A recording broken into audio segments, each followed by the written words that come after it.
We're making two amazing traditional Turkish pumpkin recipes today.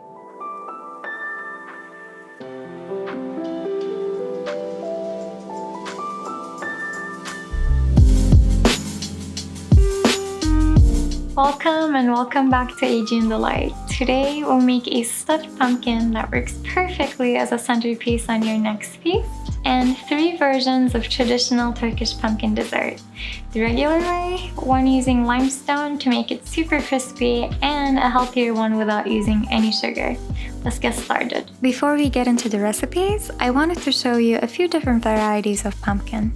Unfortunately, the regular jack-o'-lantern pumpkins have very little flesh that is often quite bland and dry. The next best option is a sugar pumpkin, also called pie pumpkins. These are smaller and are slightly more fleshy with an earthy and sweet taste. My personal favorite is called a Cinderella pumpkin, also known as cheese pumpkin. It has lots of flesh and is very flavorful, quite similar to butternut squash. For our dessert, we'll use the Cinderella pumpkin. If you don't have access to it, then feel free to substitute with butternut squash since they're related anyway. For the regular version, the only other ingredient we need is sugar. Start by cutting and scooping out the seeds of the pumpkin. The shape or the size of the pieces don't matter all that much. Next, we'll pour sugar all over and let it macerate in the refrigerator overnight. I recommend starting with 2/3 of a cup of sugar per each pound of pumpkin flesh.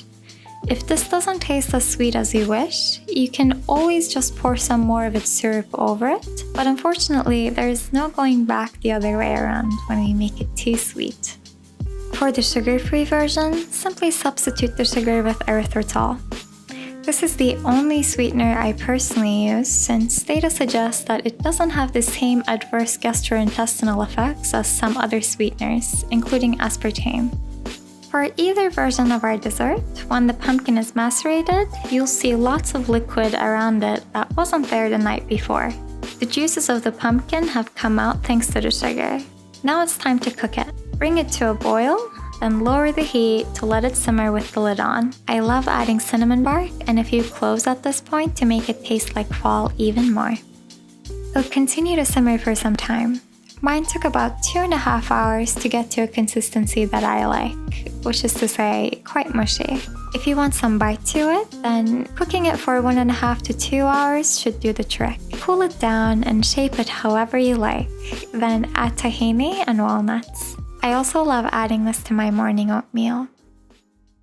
Now let's make the crispy version. We'll need some calcium hydroxide powder in addition to the sugar for this one. The shape also matters a lot more. The smaller the pieces are, the crispier the dessert will be. I personally love the same crescent shape because the medium size ensures that there's still some soft pumpkin in the middle after it's been cooked. When all the pieces are cut, it's time to make a calcium hydroxide bath for our pumpkin to chill in overnight. This powder is basically slaked lime, not the citrus fruit, lime as in limestone. You can also find it under the name of pickling lime or as cal, like I did. Please beware, this isn't the same limestone that's sold at Home Depot. Using that would be very dangerous. Use about 1/2 cup of lime per each gallon of water. One last warning, this powder is highly alkaline and it can cause chemical burns while handling it, so gloves and turning away from the dust cloud as we mix it with water is highly recommended. Put the pumpkin pieces inside it, weigh them down with a bowl or plate to submerge it all, and leave it overnight in the refrigerator. A minimum of 12 hours is necessary for the skins to properly harden. During this time, the sediments will sink to the bottom and that's completely normal. You don't have to mix it again. The next morning, drain out the water and wash each piece to get rid of any excess lime. Place the pieces into a pot and pour down sugar just like we did with the previous recipe. Add water and mix. Bring to a boil, then turn down the heat and let it simmer for a few hours. Again, I've added cinnamon bark and cloves for even more flavor. When the syrup gets really thick around it, you can take it off the heat and let it cool down. Personally, I like eating all versions of this pumpkin dessert cold. Add tahini and walnuts to serve.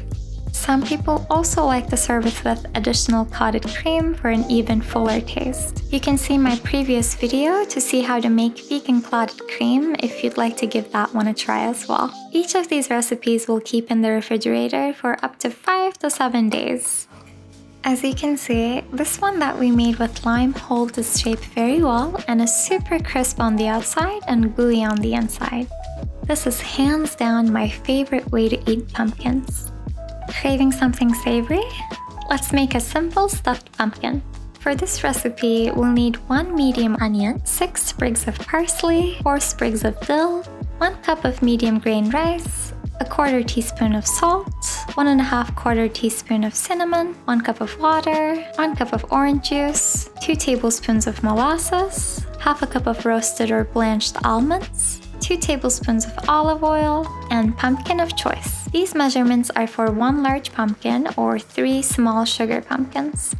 Start by preheating the oven to 325 degrees Fahrenheit and soaking the rice in salted water. I went with a regular jack-o'-lantern pumpkin for this one since the pumpkin itself is more for its visual effect rather than for its flavor. But if you use sugared pumpkins, then you can totally eat the flesh as well. Wash the pumpkins, cut out the tops, then scoop out the seeds inside. Once it's been cleaned out, rub the insides with some additional salt. We will then brush the insides with a mixture of molasses and a 1/4 teaspoon of ground cinnamon. Put the tops back on, then bake in the preheated oven for 30 minutes. I love using both blanched and roasted almonds for this. To make the blanched variety, simply soak raw almonds in hot water for 10 minutes, then peel off their skin.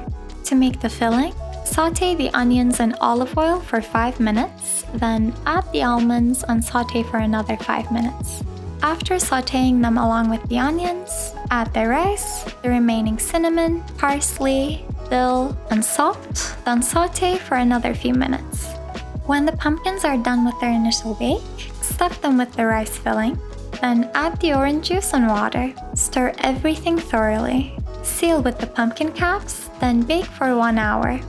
Let them slightly cool down before serving with fresh dill. The rice filling will keep in an airtight container in the refrigerator for 3 to 5 days, and you can also freeze it for up to a few months. I think this dish fits perfectly on any Thanksgiving table. If you enjoyed this, please go ahead and give it a thumbs up. It helps the channel when you do, and I always appreciate it. The next video will be a pumpkin chocolate chip cookie recipe, perfect for Halloween, so consider subscribing and hitting the notification bell if you'd like to see that one as well. Thank you for watching, and until we meet again in the next video, be well.